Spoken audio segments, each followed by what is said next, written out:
Hi guys, I'm Megha and welcome to Lawyer Unplugged. So these are some of my notes जो मैंने hand written मेरे notes हैं and ये मैं आपके साथ इसलिए शेयर करना चाहती हूँ जिससे कि जितने भी लॉ स्टूडेंट्स हैं, जितने भी एंट्रेंस एग्जाम प्रिपरेशन वाले बंदे हैं या फिर कोई बंदा नॉर्मली भी फैमिली लॉ को समझना चाहता है तो वो इन नोट्स को सिंपली पढ़ के अच्छे से सब कुछ समझ सकता है और लर्न भी कर सकता है।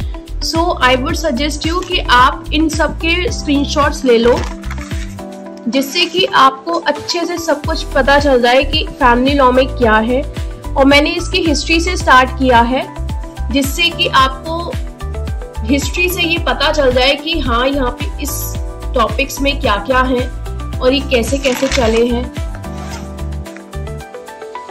सो दीज आर कस्टम्स और मैंने सोर्सेज डिस्कस करे हैं, modern sources and ancient sources, और इसमें Hindu law and Muslim law दोनों कवर है।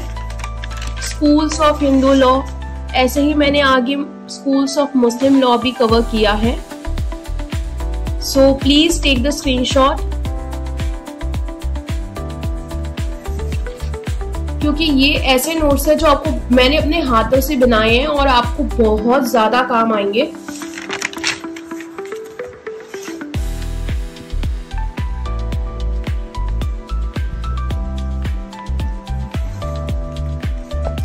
आई वुड सजेस्ट यू आप इसे प्लीज पॉज कर करके एक बार स्क्रीनशॉट्स ले लीजिए और उसके बाद आप लोग पढ़ लीजिए आराम से।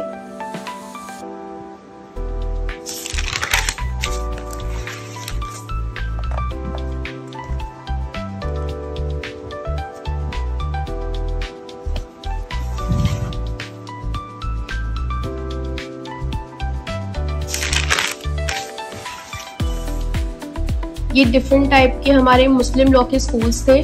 नाउ हम पढ़ेंगे कि हिंदू मैरिज एक्ट में मैरिजेस कैसे डिफाइन की गई हैं और क्या क्या एसेंशियल सेरेमनीज होती हैं। जिससे पहले हम सबसे पहले समझेंगे हिंदू कौन होता है, फिर हम आएंगे मैरिजेस के टॉपिक पे with case laws.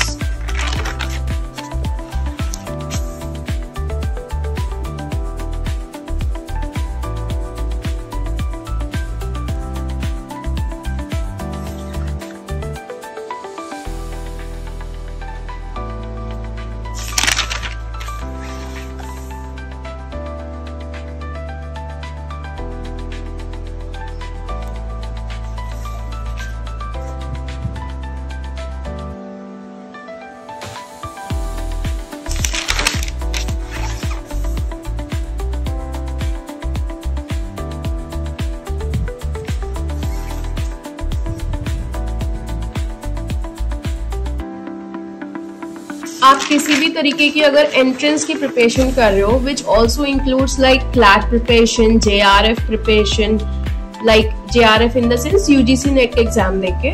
So if you are preparing for the NET this will be a रामबाण फॉर यू और इससे आपको बहुत हेल्प मिलेगी। तो आपका नोट्स बचाने का टाइम बचेगा।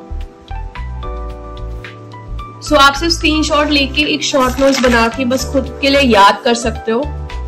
ये आपका बहुत टाइम सेवर है बिकॉज आई नो जो भी नेट की प्रिपरेशन कर रहा है या क्लैट की भी कोई कर रहा है तो उसको किसी को नोट्स बनाना ज्यादा पसंद नहीं होते या कुछ लोगों के पास टाइम नहीं है, तो आपका बहुत टाइम बचेगा इससे। एंड ऑल्सो केस लॉज है और केस लॉज मैं अपने चैनल पे रेगुलरली पोस्ट कर रही हूँ जिससे कि आपको क्रिएटिव तरीके से ये याद हो जाए सारे case laws because case laws with years तो आते ही आते हैं। अगर आप किसी भी एंट्रेंस में हो या आंसर राइटिंग में अपने लॉ स्कूल में लिख रहे हो ये तो आएगा ही आएगा, इससे आप बच नहीं सकते। ऑल्सो केस लॉज ना हमें लॉज के बारे में बहुत अवेयरनेस देते रहते हैं कि एक्चुअली में चल क्या रहा है।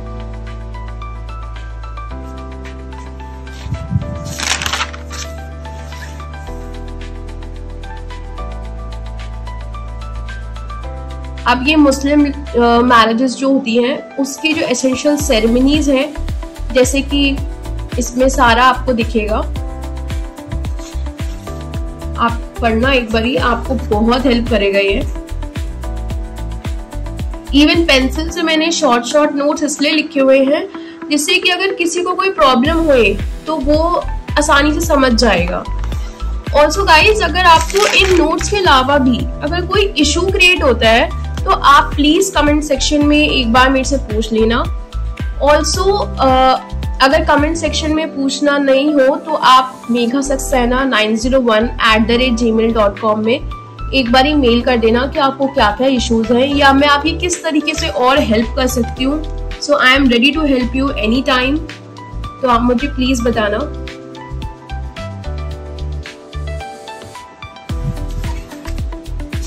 गाइस, ऐसे बहुत से रिलेशंस भी होते हैं जहाँ पे आप शादी नहीं कर सकते हो, तो वो भी मैंने मेंशन किया है।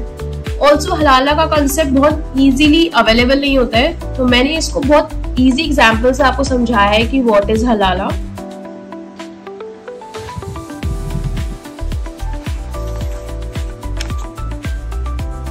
इद्दत भी मैंने एक टॉपिक कवर किया था जिसमें मुस्लिम लॉ में ये कवर होता है after the death of the husband, और अगर आपको डिवोर्स दे दिया जाए तब। तो ये इम्पोर्टेंट टॉपिक है और ये बहुत ज्यादा आता है।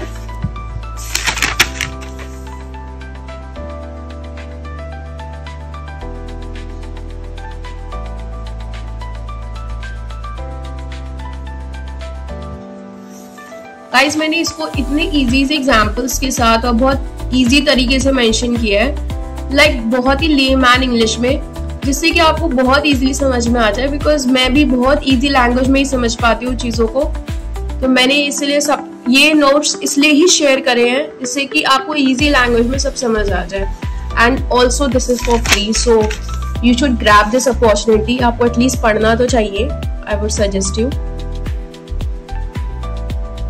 और ये बिल्कुल ऐसे मतलब नोट्स है कि detailed notes, so these will help you a lot.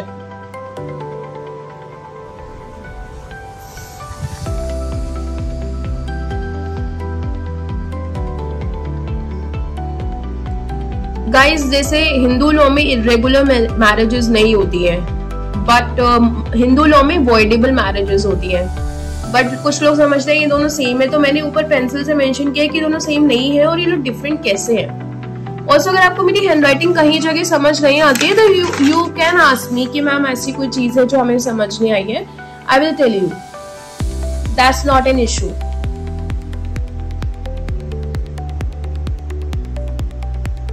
This is a मूटा मैरिज और ये सिर्फ शिया कम्युनिटी में ही होता है।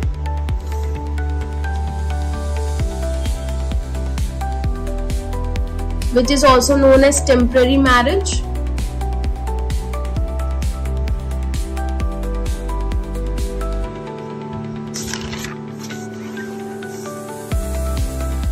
Now this is a dower और मेहर। मेहर को इंग्लिश में डावर कहते हैं। ये कैसे कैसे डिसाइड होता है, इसकी क्या वैल्यू होती है। नाउ डावर की भी क्लासिफिकेशंस हैं, किस तरीके के डावर्स होते हैं।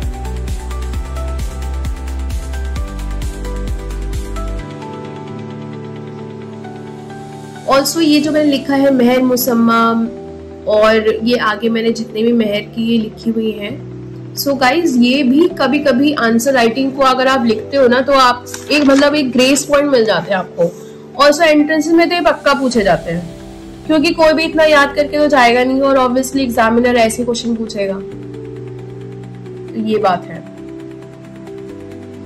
कंफ्यूज बिल्कुल भी नहीं होना है इन केसेस में, बहुत इजी है। फैमिली लॉ तो बहुत इजी है। ऑल्सो गाइज, अगर आपको कुछ ऐसे कुछ और सब्जेक्ट्स के भी नोट्स चाहिए हो तो मैं वैसे तो रेगुलरली पोस्ट करूंगी। अभी मैं टॉट्स के भी करूंगी फॉर द फर्स्ट ईयर, जो लोग आंसर राइटिंग के लिए चाहते हैं, और एंट्रेंसेस के लिए भी ऑब्वियसली टॉट्स आता ही है। लेकिन और भी एडमिनिस्ट्रेटिव लॉ हो गया, कंपनी लॉ हो गया, मैं सबके नोट्स डालूंगी धीरे धीरे करके। बट स्टिल अगर आपको कोई भी इशू आता है ना, आप लोग प्लीज मेरे से पूछो। ये गाइज जैसे आरसी आ रही है, वो है राइट है कि आप अगर कोई पार्टनर आपसे दूर रह रहा है, ठीक है, जो सेक्शन 9 में अवेलेबल है, तो कोर्ट कैसे कैसे क्या क्या स्टेप्स लेती है। कि कोर्ट पहले तो शादी कभी तोड़वाना चाहती ही नहीं है, वो हमेशा चाहती है कि पार्टनर से एक साथ रहे। ये मैंने पूरा आरसीआई को एक्सप्लेन किया है। स्टेप बाय स्टेप, जैसे कि कोई भी इशू रहे ही ना समझने में।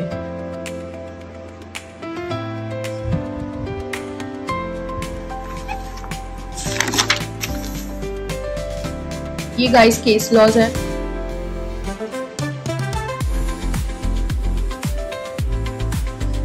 और ये बहुत इंपॉर्टेंट केस लॉज है, बहुत ज्यादा इंपॉर्टेंट। ये हर जगह पूछे जाएंगे विद ईयर्स का भी बहुत ध्यान रखना गाइस।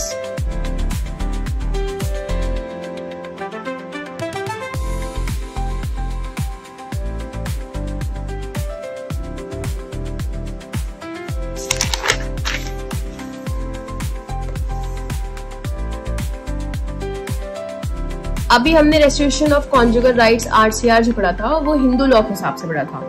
अब हम स्टार्ट करें as per Muslim law.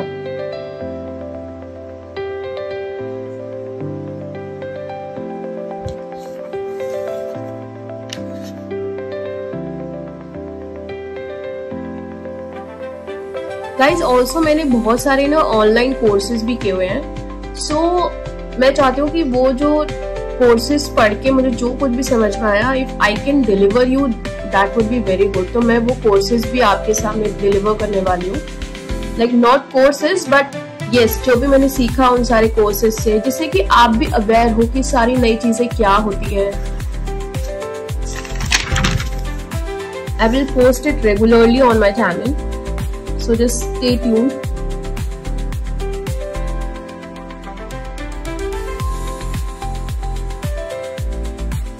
This is a concept of judicial separation.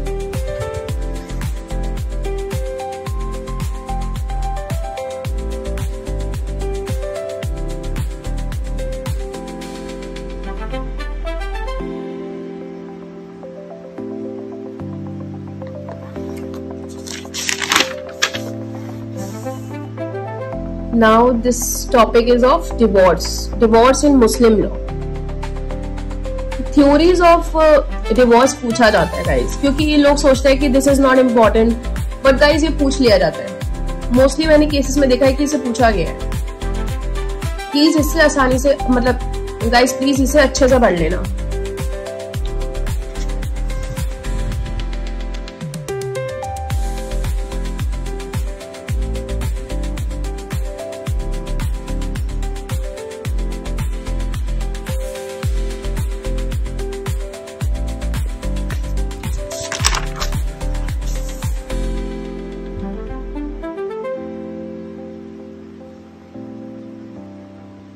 Guys इसमें जो इरिट्रेबल ब्रेकडाउन ऑफ मैरिज में जो नवीन कोहली वाला केस है, that is very interesting case. और आपको चांस मिले तो एक बार देखना, मैंने डाला है।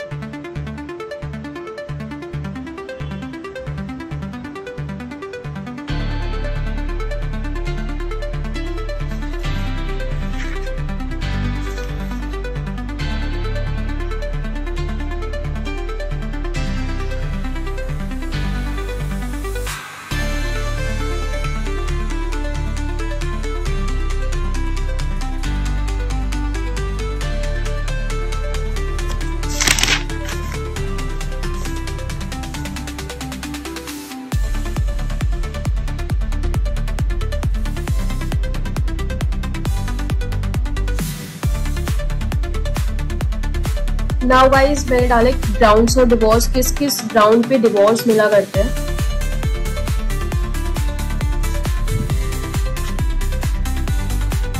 नाउ कौन सी एग्जाम्पल्स को क्रुएलिटी माना जाता है और कौन सी एग्जाम्पल्स को क्रुएलिटी नहीं माना जाता है, ये भी पता होना बहुत ज्यादा जरूरी है। क्योंकि आप किसी भी चीज को क्रुएलिटी नहीं बोल सकते, और क्रुएलिटी कैसा काउंट, इस पे बहुत ज्यादा कॉमनली आपको डिवोर्स मिलता है, तो आप किसी भी चीज को क्रुएलिटी नहीं बोल सकते हो। ऐसे ना एग्जाम्पल्स की तरह या केस स्टडीज के बिहाफ पे पूछा जाता है क्या ये क्रुएलिटी है, और फ्लैट में तो ये बहुत पूछा जाता है, बहुत ज्यादा।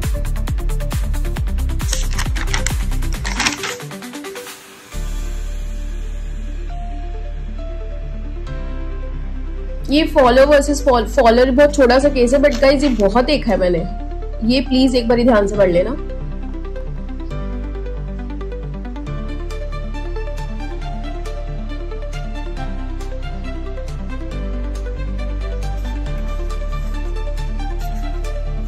और गाइस ये जिस पे मैंने स्टार लगाए हुए हैं ना केस लॉस पे, वो तो मतलब ऐसे केस लॉस है जो मैंने मोस्टली देखे हैं इन द मतलब like in the school of law भी और एंट्रेंसेस में भी, हर जगह मैंने देखे हैं। तो जो स्टार लगे हुए मैंने केस लॉज या फिर कोई भी टॉपिक पे मैंने अगर स्टार लगाया ना गाइस, उसको बहुत अच्छे से पढ़ लेना प्लीज, ये आपको बहुत हेल्प करेंगे।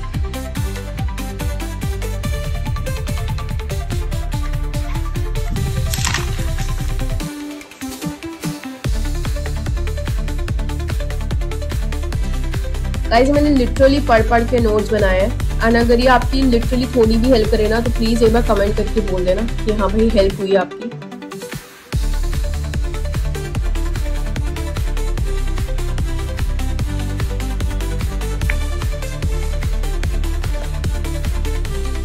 और ये केस लॉज मैंने मोस्टली बहुत एग्जॉस्टिव केस लॉज लिखे हैं, ये नहीं कि मैं हजारों में केस लॉज लिखूं।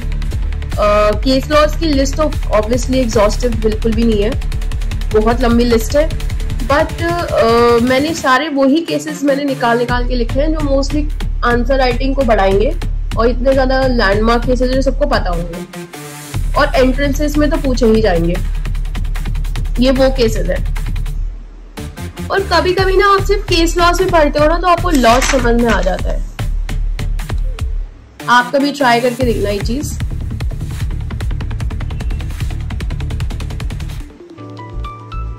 ये सारे गाइस अभी ग्राउंड से चल रहे हैं, जैसे बिल्कुल निगलेक्ट हो गया, आपका टर्मिनेशन ऑफ डिसर्टेशन हो गया, आपका इंसैनिटी हो गया, ये भी ग्राउंड से चल रहे हैं। नाउ गाइस कन्वर्जन हो गया, लेप्रोसी हो गया। Leprosy is not right now it's not a ground, but एक टाइम पे था, यस, क्योंकि अब लेप्रोसी क्यूरेबल है गाइस इसलिए। एंड वेनेरेबल डिसीज हो गया, रिनंसिएशन हो गया, प्रिजम्पशन ऑफ डेथ हो गया। 7 साल के अंदर आपका 7 साल तक आपके पार्टनर की कोई खैर खबर ही नहीं है, that is presumption of death, कि वो शायद अब रहा ही नहीं इस दुनिया में।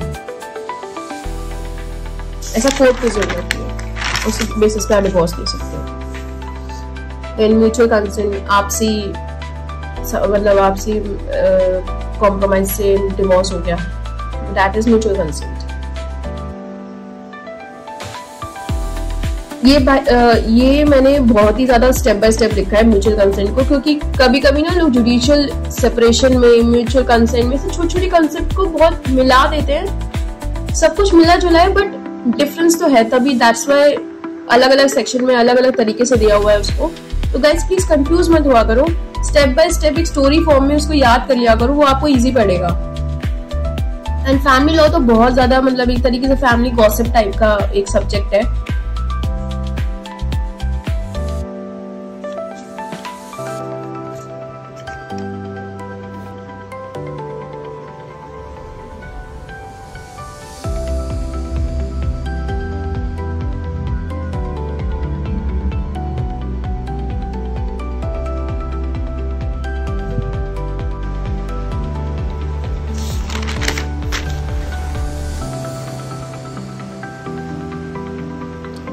71st report of law commission का ये भी बहुत ज़्यादा इम्पोर्टेंट है। ऐसा मैंने ज़्यादा आती हुई तो नहीं देखी है एंट्रेंस में, बट ये इम्पोर्टेंट बहुत है क्योंकि ये लॉ स्कूल में तो है मतलब इम्पोर्टेंट। लॉ स्कूल में आपका एक ये होता है पूरा एग्जैक्टली डिटेल मत लिखना, बट अगर आप 71st रिपोर्ट का मेंशन कर देते हो ना तो एक इम्प्रेशन बन जाता है कि बच्चे को इतना पता है, ये बात है।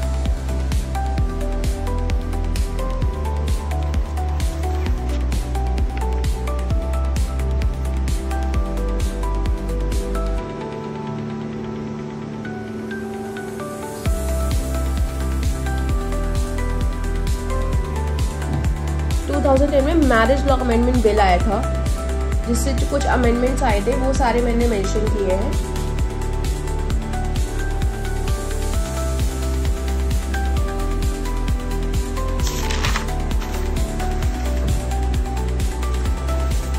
गाइस ये स्पेशल ग्राउंड्स ऑफ डिवोर्स है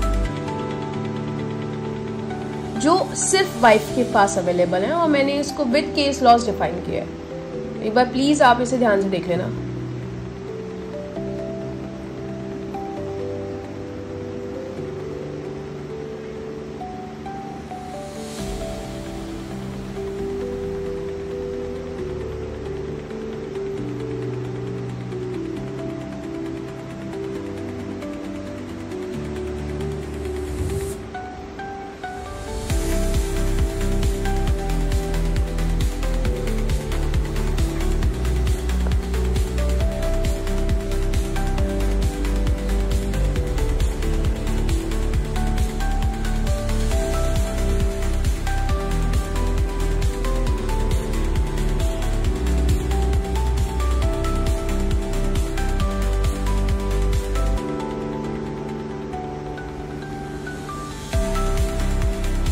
गाइस बार्स टू मेट्रोमोनल रिलीफ की एक बार अच्छे से इसकी थॉरो रीडिंग कर लेना। इसके बारे में ना आपको पता होना चाहिए, इतना ज्यादा एग्जाम में नहीं आएगा, बट यस आपको पता होना चाहिए, क्या पता एग्जाम में आ ही जाए, तो इसलिए आपको पता जरूर होना चाहिए। और गाइस ये independent thought versus union of India, इस केस को मैंने अपने चैनल पे भी डाला है, तो ये पढ़ लेना एक बार केस को अच्छे से। वो ये इसमें डिटेल नहीं है, बट मेरे चैनल पे पड़ी हुई है इसकी पूरी डिटेल, क्या हुआ था इस केस में।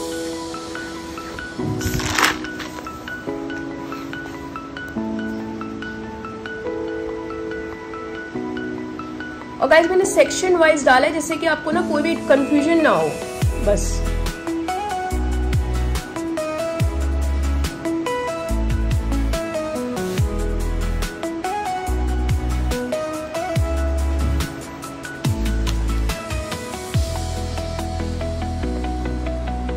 Divorce as a customary law, ये भी मैंने ज्यादा एग्जाम में नहीं देखा, बट यस आपको पता जरूर होना चाहिए कि एक्चुअली ऐसा भी कोई कंसेप्ट था।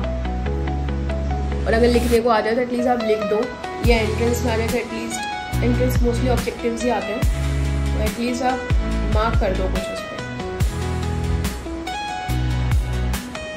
कोई टॉपिक अगर नहीं भी इम्पोर्टेंट होता है ना गाइस, आई वुड सजेस्ट आप उसको रीड करके जाओ, कि कुछ आ जाए ऐसे एक्स्ट्रा, तब ब्लैंक ना हो वहाँ पे जाके।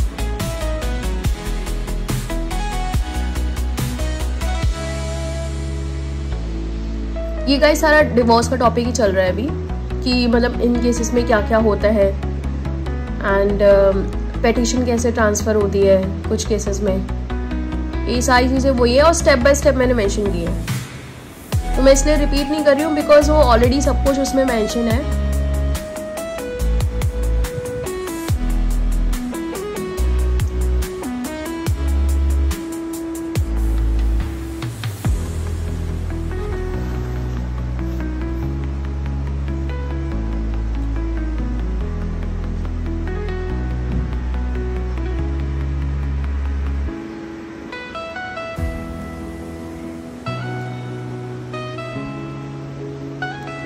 Guys section 375 is of rape, so उसके भी एक्सेप्शंस है।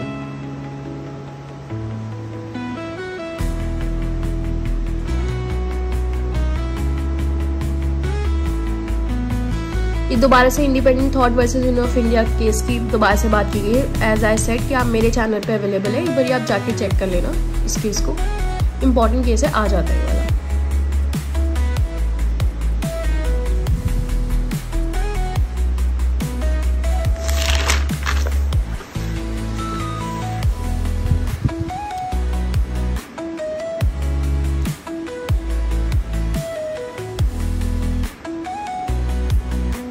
गाइस ये RIT foundation versus union of India, ये भी प्लीज बहुत इंपॉर्टेंट केस है, प्लीज एक बार पढ़ लेना प्लीज।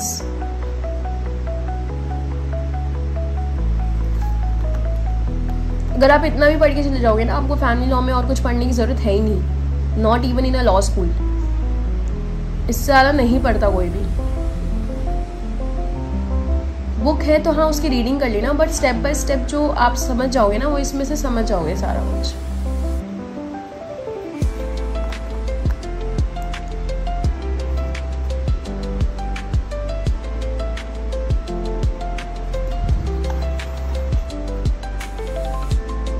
अब गाइस हम स्टार्ट करेंगे, इसके बाद ये जो टॉपिक स्टार्ट हो रहा है वो हो रहा है डिवोर्स इन मुस्लिम लॉ।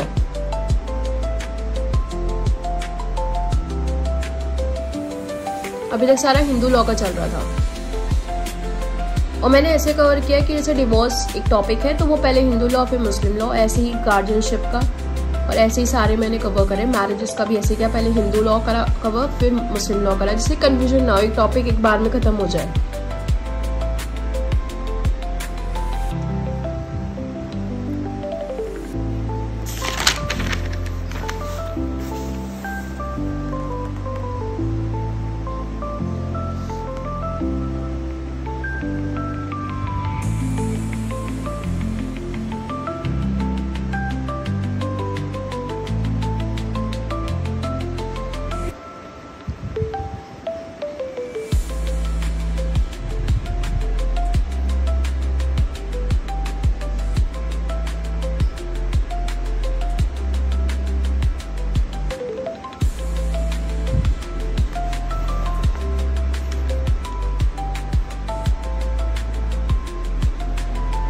ये फॉर्म्स ऑफ डिवोर्स है गाइस।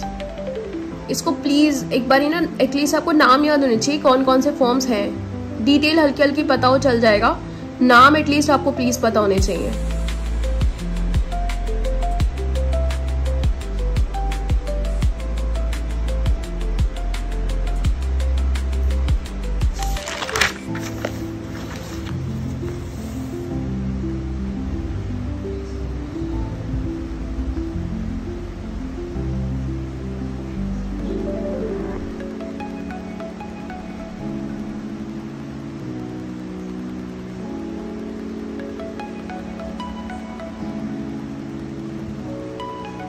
और मैंने इसे बॉक्स बना बना के एक एरो डाल डाल के ये इसीलिए लिखा है गाइस जिससे कि ना मुझे भी ऐसे याद होता है। तो आई वुड से कि आप आई जस्ट थॉट कि आपको भी ऐसे ही याद होएगा, तो बहुत इजी हो जाता है समझना, फर्स्ट स्टेप सेकंड स्टेप ऐसे करके। तो ये गाइस मैंने इसलिए ऐसे मेंशन किया है।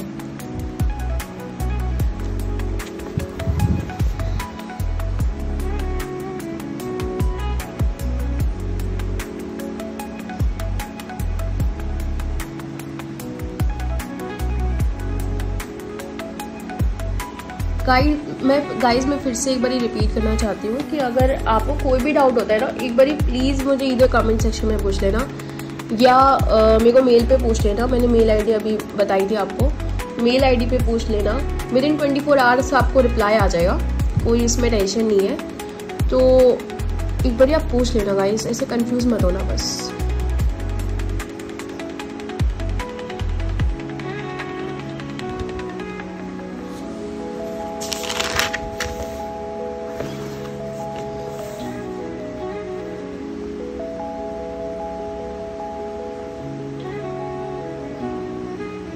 आपको स्क्रीनशॉट्स लेके पढ़ना है, स्क्रीनशॉट्स लेके पढ़ लो या फिर ऑनलाइन ही पढ़ लो, जैसे पॉज कर करके किसी भी तरीके से पढ़ लो।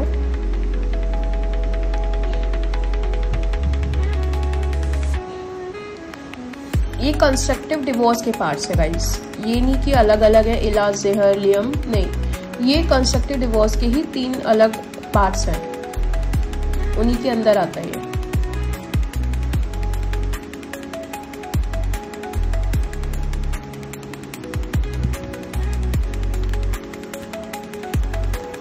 गाइस इसमें भी देखिए, इसमें भी है divorce by mutual consent, dissolution of Muslim marriage act.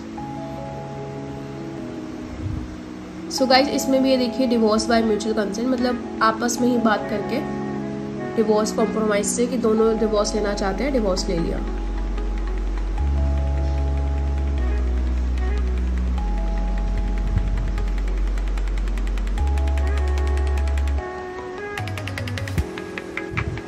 Guys इसमें ना मेजर राइट्स भी दी गई हैं टू द वुमेन, सो वो प्लीज़ एक बार पढ़ लेना, प्लीज़ आपको पता होना चाहिए कि क्या क्या राइट्स है। ये आता है, अगर आप एंट्रेंस में बैठे हो तो ये तो आएगा, क्योंकि कुछ ऐसे टॉपिक्स होते हैं जो पेपर में आने वाला भी सोचता है कि बंदा नहीं पढ़ेगा, क्या मोस्टली मोटे मोटे टॉपिक पढ़ते हो, डावर हो गया, सेरेमनीज ऑफ मैरिज हो गया, ठीक है, डिवोर्स कैसे होएगा, जुडिशियल सेपरेशन, तो एग्जामिनर सोचता है कि ये ही टॉपिक्स बंदा पढ़ेगा। बट गाइज ऐसा नहीं होता, कभी कभी ना जो टॉपिक्स लगते हैं ना कि बिल्कुल ईजी नहीं होंगे, उन टॉपिक्स में से भी बहुत कुछ आ जाता है, अब वो ही फंसता है पेपर मोस्टली। ये मैं मोस्टली एंट्रेंसेस की बात कर रही हूँ, लॉ स्कूल में तो फिर आपको पता चल जाता है थोड़ा बहुत कैसा पेपर आएगा, टीचर्स पढ़ाते हैं तो पता चल जाता है। दोबारा से गाइज इसमें मैंने इंस्टेंसेस ऑफ क्रुएल्टी लिखा, मोस्टली सेम है बट थोड़े से अलग है। क्रुएलिटी तो क्रुएलिटी होती है।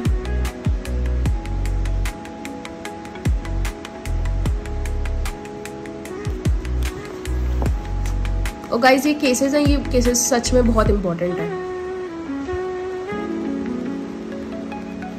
अब जो ना इसमें मैंने एक और भी चीज मेंशन करी है कि एक 2 कम्युनिटीज होती हैं, एक सुन्नी होती है, एक शिया होती है। अब उन लोगों में ना फॉर्मेलिटीज ऑफ डिवोर्सेस अलग अलग होते हैं। सो ये एक बार प्लीज पढ़ लेना, ये आ जाता है थोड़ा सा, ये टॉपिक थोड़ा सा इंपॉर्टेंट हो जाता है।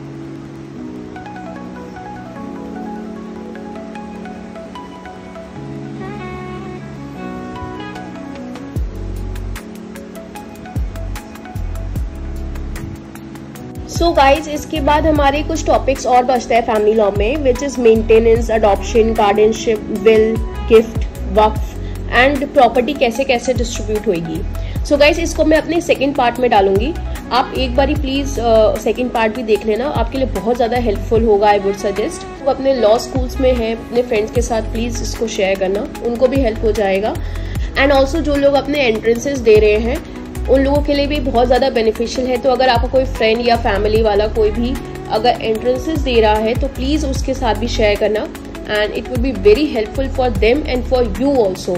सो गाइज, अगर आपको मेरे ये नोट्स हेल्पफुल लगे हो then please like my video and subscribe to my channel Lawyer Unplugged. फिर मिलते हैं, बाय।